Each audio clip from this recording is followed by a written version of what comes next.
इस्लाम के बारे में तबसरा कर रहा, जिसको इस्लाम का अलिफ तक मालूम नहीं।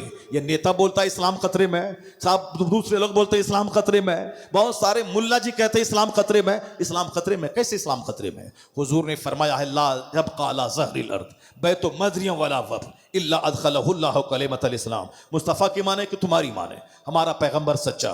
हमारे पैगंबर ने क्या कहा? इस रूए ज़मीन का कोई कच्चा पक्का घर नहीं बचेगा मगर वहां अल्लाह इस्लाम का कलमा दाखिल फरमा देगा।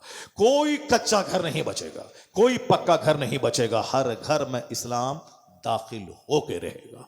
अल्लाह क्या फरमाता है? युरीदून लियुत्फिउ नूरल्लाहि बिअफ़वाहिहिम वल्लाहु मुतिम्मु नूरी। ये मुशरिक अपने मुंह से इस्लाम का चिराग बुझाना चाहते हैं, अल्लाह उस नूर को पूरा करना चाहता है। तो जो अल्लाह चाहेगा वो होगा, जो बंदा चाहेगा वो नहीं होगा। इस्लाम के बारे में तबसरा मत कीजिए, सारी दुनिया अल्लाह चलाता है। हम जिस काम के लिए पैदा हुए हैं उस अपना मकसद हयात पर फोकस कीजिए, बाकी दुनिया चलाना ये अल्लाह का काम है, तो अल्लाह ने चलाया है। अब जरा सुनिए, जनाब मूसा अलैहिस्सलाम की फौज में काफिर कौम के लोगों ने अपनी बेटियों को नीम बरहना बना के सजा के धजा के छोड़ दिया। क्यों?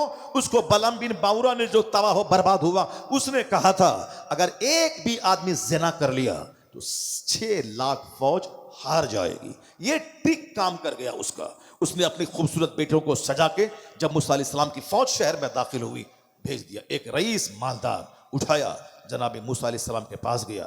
जनाब मूसा अलैहिस्सलाम ने कहा फौरन उसको अलग कर दिया अपने से, अब अलग कर दे, मगर चूंकि शहवत का भूत सवार हो चुका था इसलिए वह बंदा अपने खेमे में ले गया, उसके साथ मुंह काला किया। मुंह काला करना था कि अल्लाह का अजाब फूट पड़ा। ऐसा अजाब फूटा कि 1 घंटे के अंदर अंदर 70,000 लोग ताउन के मर्ज में मर गए।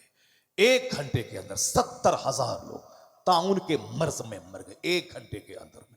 जब मूसा अलैहिस्सलाम के मुशरिक को मालूम हुआ, उन्होंने एडवाइजर को वो आया, उन दोनों को आग लगा दी, जिसने ज़िना किया था और जिसके साथ ज़िना किया गया था, उन दोनों को आग लगा दी थी। अजाब थमा, मगर अजाब थमते थमते 70,000 लोग मर चुके थे।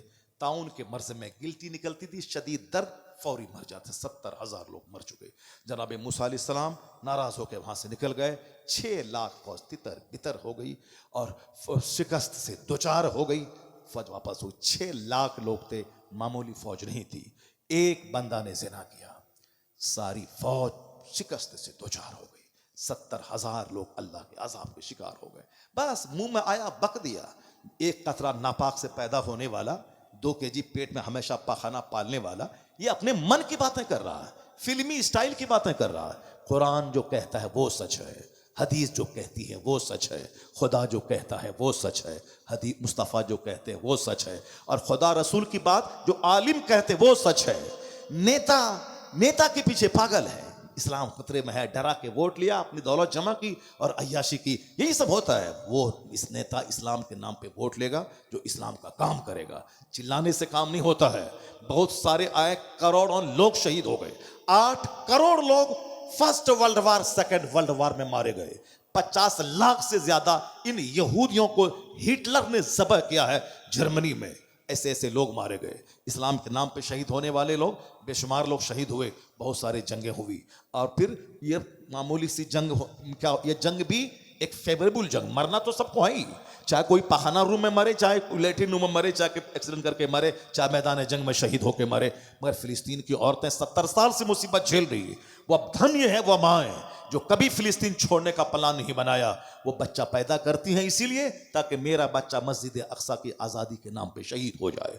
इनका खून रंग लाएगा, आज नहीं तो कल यहूदी पसपा होंगे, किबले अव्वल आज़ाद होगा और आज़ाद होके रहेगा। आज़ादी के करीब बिल्कुल अब मामला पहुंच गया है। ये तो साल भर 14 महीने हो गए।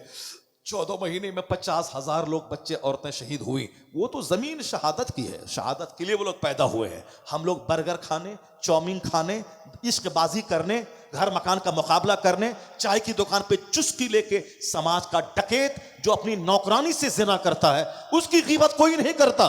जो बच्चा, जो मौलाना फजर से लेकर के ईशा तक नमाज़ें पंजगाना पढ़ना, बच्चों को पढ़ाना, इंसान पैदा करना, इनका जो प्लान है इनके खिलाफ, चाय की दुकान पे, पान की दुकान पे, सब साहब वो गाँव का रईस जिना कर रहा है, कोई बोलने वाला नहीं। वो सूद खा रहा है, कोई बोलने वाला नहीं। वह जुआ खेल रहा है, कोई बोलने वाला नहीं। वह औरतें दो चार मर्दों को जिना की दावत देती हैं, कोई उसके खिलाफ बोलने वाला नहीं है।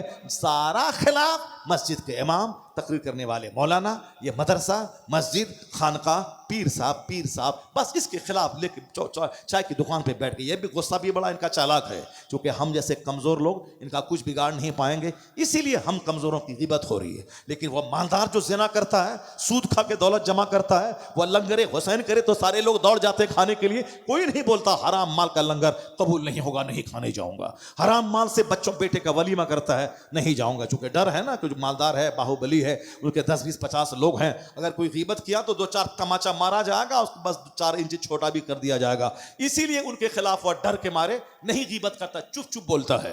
ये मौलवी साहब बेचारा कुछ तो बिगाड़ नहीं पाएगा इसका। इसीलिए साहब पढ़े लिखे लोग, टीचर क्लास के लोग सब दुकान पे बैठ के मौलवी साहब के खिलाफ, मदरसा के खिलाफ। इसीलिए आज मदरसा मिट रहा है, क्योंकि जब इनको इतनी बेइज्जत की जाएगी तो कौन अपने बच्चों को आलिम बनाएगा। इल्म दीन को जब सम्मान दिया जाता है, जब मुल्ला अहमद जीवन को का पांव चूमा जाता है, तब सारा हिंदुस्तान तमन्ना करता है कि मेरा बेटा आलिम होता तो मेरे बेटे को इज्जत मिल जाती।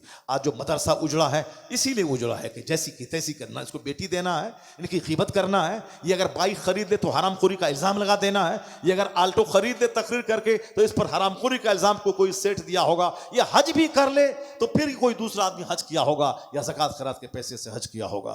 दूसरा आदमी धर्म गुरु को सम्मान देता है, फॉर्चूनर पे मेरा धर्म गुरु चले, उसका पाँव छूता है, उनका हाथ अपने सर पे लेकर आशीर्वाद लेता है।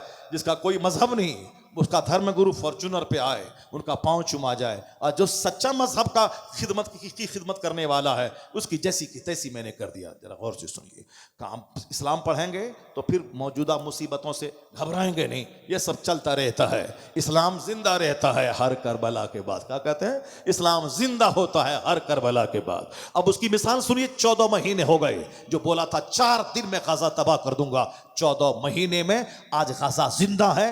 वो अपने कैदियों को छोड़ा नहीं सका, और इसके सब्र, इसकी हिम्मत को देखकर अमेरिका, यूरोप के बहुत सारे यहूदी ईसाई कलमा पढ़ के मजहब इस्लाम को कबूल कर लिया।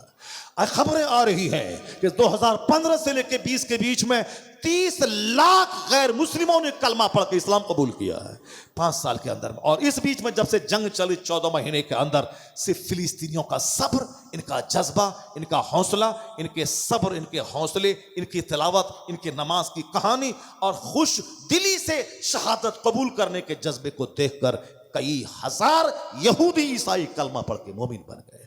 चूंकि उनके साथ जो जंग हो रही वो अमेरिका और इस्राइल, या दोनों महाशक्ति दुनिया की, अमेरिका ही है समझ लें, वो तो इस्राइल तो उसकी एक नाजायज औलाद है, असल में अमेरिका है, मगर ये मुट्ठी भर नौजवान उस महाशक्ति से टक्कर ले रहा है।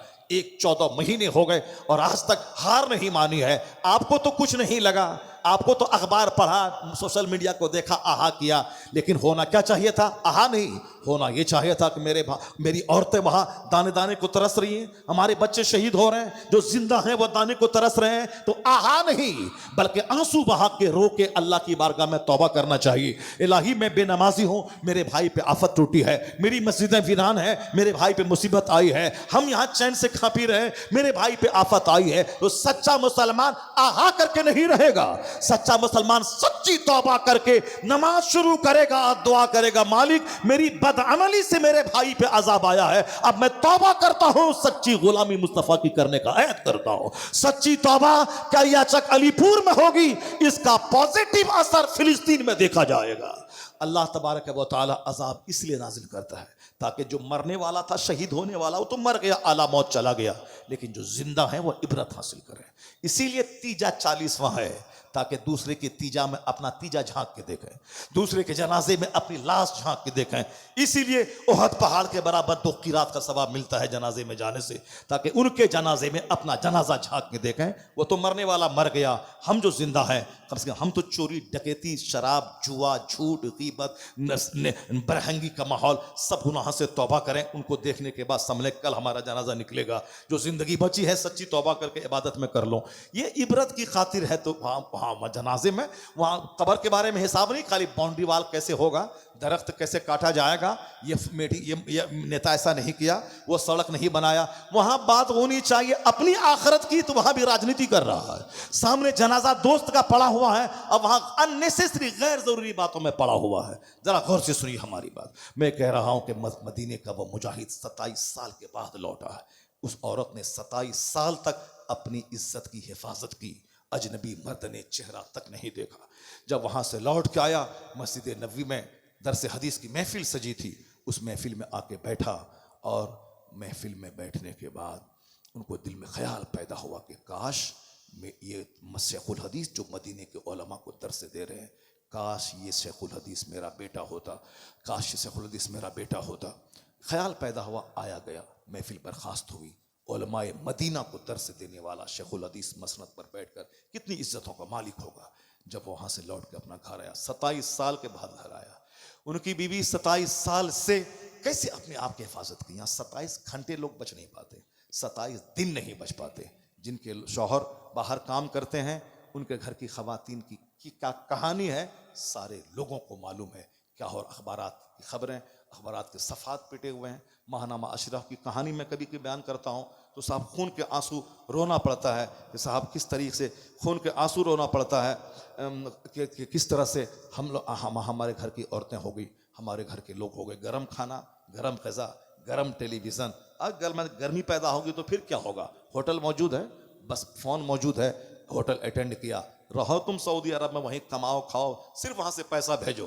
तुम्हारे पैसे से पर्स, तुम्हारे पैसे का मोबाइल, तुम्हारे पैसे का सारा सोफ़ा गद्दा सब है, सब तेरा काम हो रहा है, तुम अपना वहीं पे रहो, सारा काम सारा चल रहा है, बाल बच्चे पढ़ रहे हैं, सब काम हो रहा है। अब बच्चा मस्त है वहाँ, 5 साल के बाद लौट के आता है, सारी कहानी ख़त्म हो चुकी होती है। अल्लाह का डर, 2 काम, एक काम या तू जहाँ रह मजदूरी कर, वहाँ अपनी बीवी को साथ रख, नहीं तो अपनी बीवी के साथ अपने वतन में रह, नमक रोटी खा और ज़िंदगी गुजार। नहीं तो एक काम कर, अपनी बीवी के हाथ में कुरान दे दे, फजर के बाद तिलावत करना 2 घंटा, मगरिब के बाद सूरह दुखान, सूरह मुल्क, सूरह मुज़म्मिल पढ़ना, ज़ोहर के बाद कैलुला के बाद 1000 दरूद पढ़ना। उसको ये ड्यूटी लगा दीजिए, 27 साल के बाद भी आप लौटेंगे तो आपकी बीवी महफूज रहेगी, आपकी बीवी सेफ रहेगी। अगर ये काम नहीं रहा तो 27 दिन 27 घंटे बर्दाश्त नहीं होगा, क्योंकि चारों तरफ गुनाह की तरफ आमादा करने वाले सारे औजार, सारे हथियार मौजूद हैं। मोबाइल से लेकर के घिनौने माहौल तक, टेलीविज़न के म्यूज़िक और संगीत से लेकर के आस पड़ोस के माहौल तक, हर तरफ गुनाहों की तरफ पुकारने के लिए, बुलाने के लिए वह सारे लवाजमात मौजूद हैं। 27 साल के बाद जब घर पहुँचे तो बीवी से बात करने लगे, बात होने लगी। इसी दरमियान मदीने का शेखुल हदीस उनके घर में दाखिल हुआ। देखा, अब क्या कहता है वो मुजाहिद, कहता है कि मेरे घर में आप अजनबी आदमी, आप शेखुल हदीस हैं, आलिम दीन हैं, मदीना के उलमा के सरदार हैं, सब अपनी जगह, लेकिन बगैर इजाज़त मेरे घर में आप कैसे दाखिल हो गए? अब ये शेखुल हदीस क्या कहते हैं, ये तो मेरा घर है, आप मेरे घर में अजनबी कैसे दाखिल हो गए? आप मेरे घर में कैसे दाखिल हो गए? दोनों में तकरार होने लगी। अंदर से खातून कहती हैं अपने शौहर से कि मेरे शौहर नामदार, वो अजनबी नहीं है, वो आपका वो बेटा है जो बतौर अमानत छोड़ के आप गए थे। और अपने बेटे से कहती है, मेरे लाल, ये तुम्हारे वो बाप हैं जो 27 साल के बाद सरहद इस्लाम से वापस घर लौटे। दोनों बाप बेटे गले लगकर खूब मोहब्बत पर मुसर्रत के आंसू बहाए। शौहर ने पूछा कि ये 40,000 सोने के सिक्के जो दे के मैं गया था, इसको तुमने किस मसरफ में खर्च किया? कहा, आपके इसी बेटे की तरबियत के पीछे मैंने सारा माल लगा दिया। आज मदीने के उलमा के सरदार कौन थे वो? अगर तकरीर सुनते हैं, किताबें इस्लामी पढ़ते हैं तो नाम सुने होंगे, रबीअतुर राय का बाप मुजाहिद 27 साल तक सरहद पर है, माँ 27 साल से अपनी इज्जत की हिफाजत की, अजनबी मर्द पड़ोस का नहीं देखा कि इस घर में खातून कैसी रहती हैं। तब अल्लाह ने उन दोनों नफीस जोड़े को रबीअतुर राय जैसा शेखुल हदीस मुहद्दिस बेटा अता फरमाया।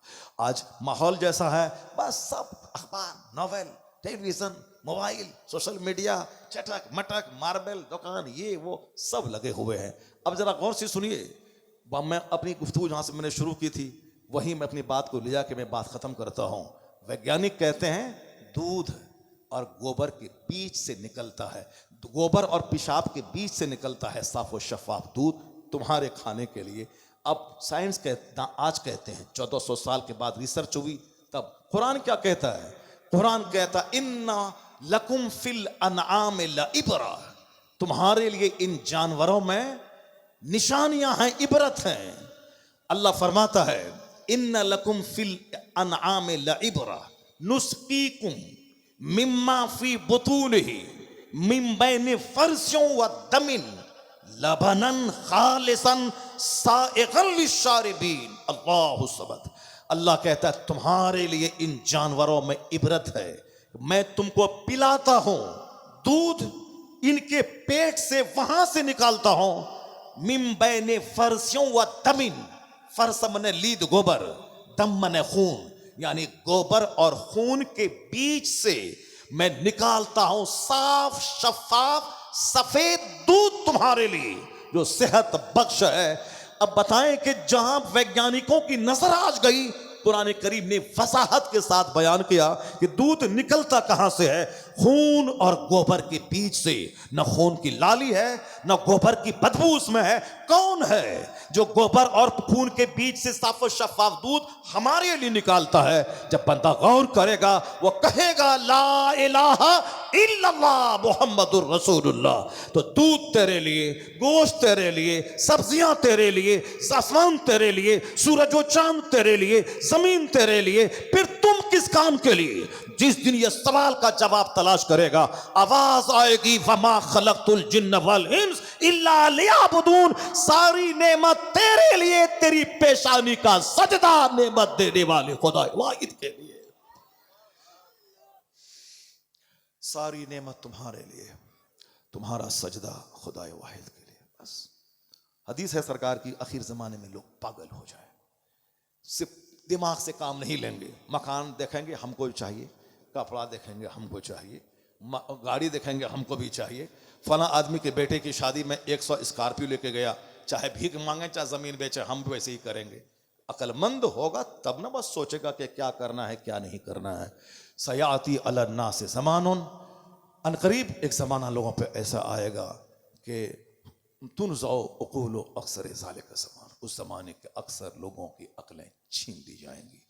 काफिर जब गोबर को पाक समझता है तो फिर वो उसका दिमाग कैसा होगा आप समझ सकते हैं।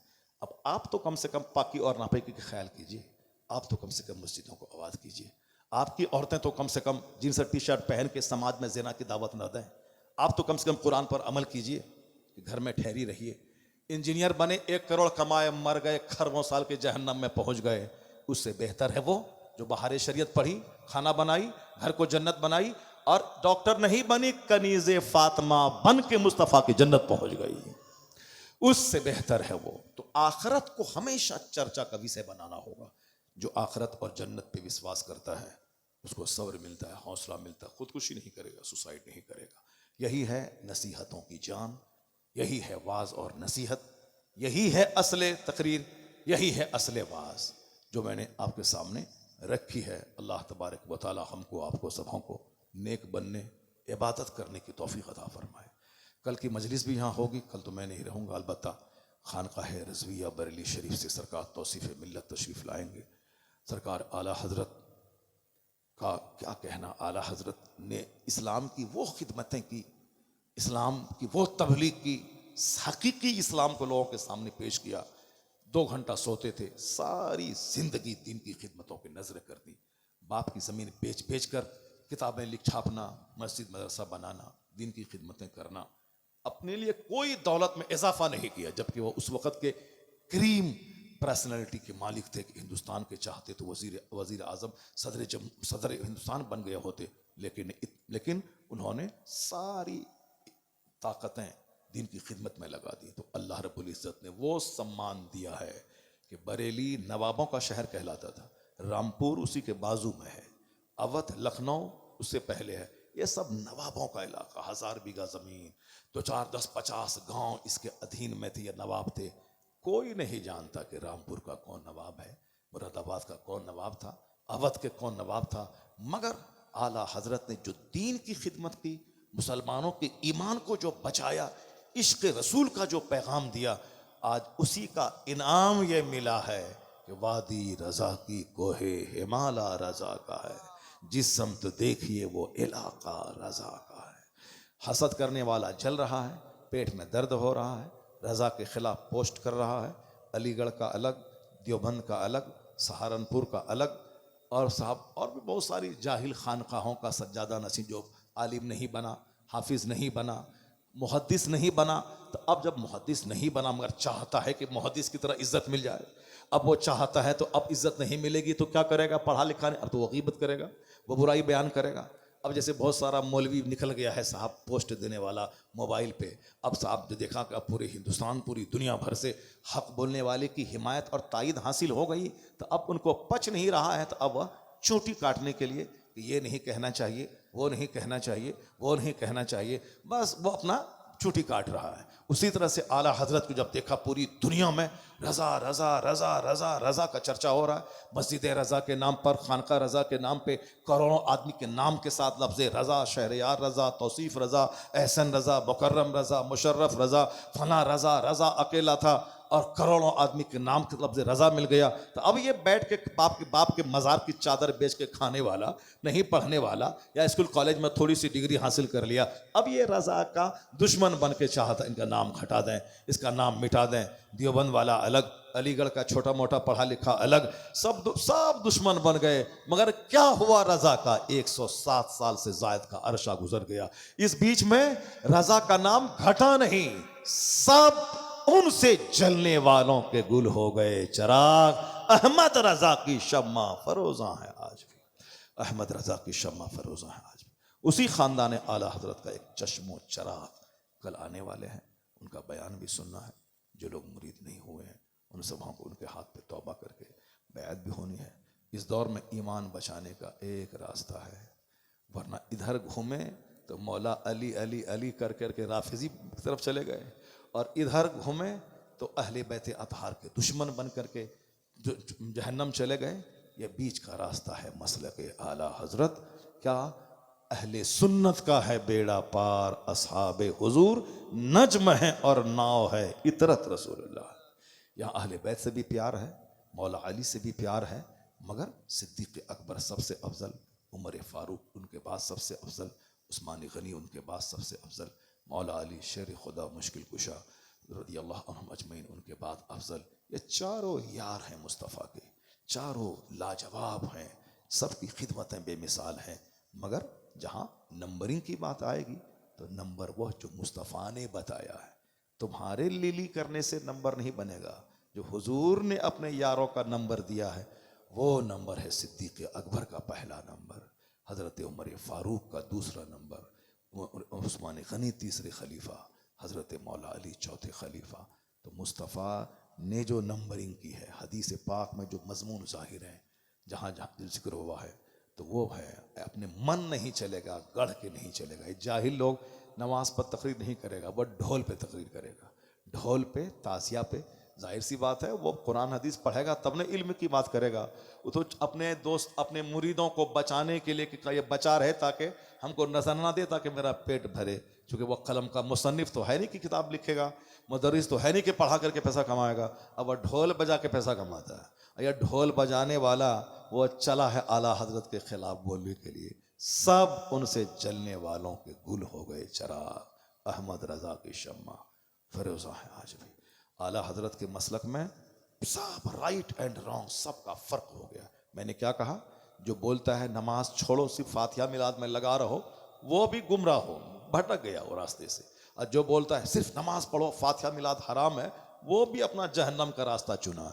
ये बीच का रास्ता है मसलक आला हजरत। नमाज भी होगी, फातिहा मिलाद भी होगी, नमाज भी होगी, मज़ारात की हाज़िरी भी होगी, नमाज भी होगी, 12वीं का जुलूस भी निकलेगा, नमाज भी होगी, गौसे पाक का लंगर भी बांटा जाएगा, नमाज भी होगी, मस्जिद भी जाया जाएगा, अजमेर और बंडवा शरीफ भी जाया जाएगा। वो फिर यही मसलक आला हजरत है, यही सीधा रास्ता जन्नतुल फिरदौस लेके चला जाएगा। यही सीधा रास्ता, यही सीधा रास्ता मसलक आला हजरत है। अल्लाह तबारक व तआला हम सबों को मसलक आला हज़रत की रस्सी को मरते दम तक थामे रहने की तौफीक अता फरमाए। सोचा था कि 1 घंटे में ख़त्म कर देंगे, अरे 2 बजकर, हाँ अच्छा 12:30 हो गया। चलिए बहुत टाइम हो गया, बस बहुत टाइम हो गया। वो तो शायर लोगों को कहा जाता है कि एक कलाम और सुनाइए, एक कलाम और सुनाइए, एक कलाम और सुनाइए। मगर आपने साहब माशाअल्लाह तकरीर सुनने का आपने रिकॉर्ड बना दिया। लोग बदनाम करते हैं कि साहब बंगाल में लोग तकरीर नहीं सुनते हैं, बंगाल में माशाअल्लाह क्या बात है, आपने बता दिया लंबी तकरीर सुनने के बाद कि हम लोग फालतू बातें नहीं सुनते हैं, हम लोग हुजूर की अच्छी नात सुनते हैं, कुरान हदीस की बात सुनते हैं। हाँ? और अच्छी नात तो हम लोगों को तो आला हजरत ने सिखाया है। हम लोग तो बचपन से नात पढ़ते हैं, वाह क्या जुदो करम है शहे बता तेरा, नहीं सुनता ही नहीं मांगने वाला तेरा। हम लोग तो बचपन से सुनते हैं, चमक तुझसे पाते हैं सब पाने वाले, मेरा दिल भी चमका दे चमकाने वाले। हम लोग तो बचपन से सुनते हैं, सबसे आला व औला हमारा नबी, सबसे बाला व वाला हमारा नबी। मैंने इससे कहा भी था 2 साल पहले, मैंने कहा था कि आला हजरत की नात पढ़ने का ये फायदा होता है कि सच्चा इश्क सीने में पैदा होता है। सुभान अल्लाह, वाह। और ये नात पब्लिक को सुनाने में से ज्यादा मुस्तफ़ा को सुनाने से फायदा मिलता है। पब्लिक को सुनाने के बाद पैसा दीजिए, पैसा दीजिए, अरे तुम पैसा नहीं देगा तो भागो, ये सब बात ऐसा नहीं होता है। तन्हाई में नात मुस्तफ़ा को सुनाओ। जैसे आला हजरत रदी अल्लाह ताला अन्हु रात के 2 बजे उठते थे, नात लिखते थे, नात पढ़ते थे। मुस्तफ़ा सुने, मुस्तफ़ा को खुश करने के लिए। और यहाँ मुस्तफ़ा को खुश करने के लिए थोड़ी करना है, यहाँ तो पब्लिक को खुश करने के लिए, इनसे पैसा लेने के लिए यहाँ ये करना है। और उनको बोलो तो बोलते हैं कि हसन बिन साबित की सुन्नत है। तो हसन बिन साबित किनको सुनाते थे? मुस्तफ़ा को सुनाते थे। तो तुम भी मुस्तफ़ा को सुनाओ, बंद कमरे में सुनाओ, तहज्जुद की नमाज पढ़ के सुनाओ।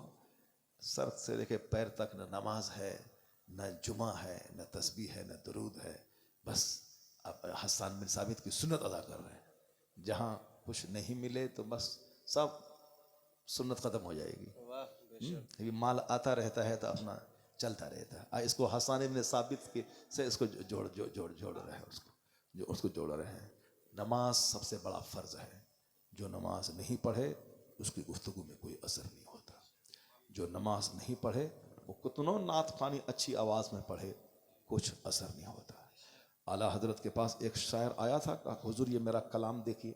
उस कलाम में था कि मैं तड़प रहा हूँ, हुजूर की जुदाई में मैं तड़प रहा हूँ। कहा जो आपने लिखा है अगर सच लिखा है तब तो आप अल्लाह के वली हैं, क्योंकि जो हुजूर की मोहब्बत में तड़पेगा वो तो वली हो जाएगा।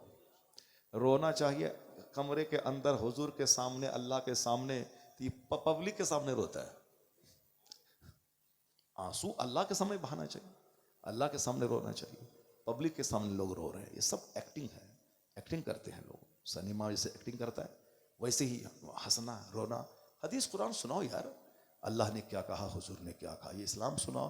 ये एक्टिंग क्या कर रहा है? एक्टिंग करने तक की जाती है, ऐसे बिगाड़ना वैसे बिगाड़ना, अब ऐसे करना। एक्टिंग कर, जब से एक्टिंग फैक्टिंग शुरू हुई तब से जलसे की पाकिज़गी साहब मुतासिर हो गई। बस सादगी के साथ कुरान हदीस सुना दे लोग, सादगी के साथ अल्लाह रसूल का कलाम सुना दे। बोलना हमारा काम है, दिल का बदलना अल्लाह का काम। किसी आलिम के जिम्मे नहीं कि किसी की गर्दन में चादर डाल करके मस्जिद में दाखिल करें, सिर्फ अल्लाह का कलाम पेश कर दें, हदीस पढ़ें, कुरान पढ़ें। अल्लाह ताला दिल बदलने वाला है, दिल बदल देगा। नेकों की सोहबत में रहें, नेकों का चेहरा देखें। चेहरा देखने से सीने का जंग साफ होता है, चेहरा देखने से सीने का जंग साफ होता है।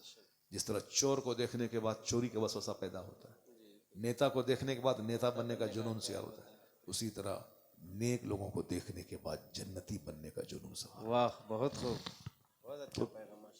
चाय पान की दुकान पे तो दुनियादारों को खूब देखा है। अभी आलिम के पास आइए, नेक लोगों के पास बैठिए, रोजाना 5 मिनट 10 मिनट 2 मिनट के लिए सही जरूर आलिमों से मुसाफा कीजिए।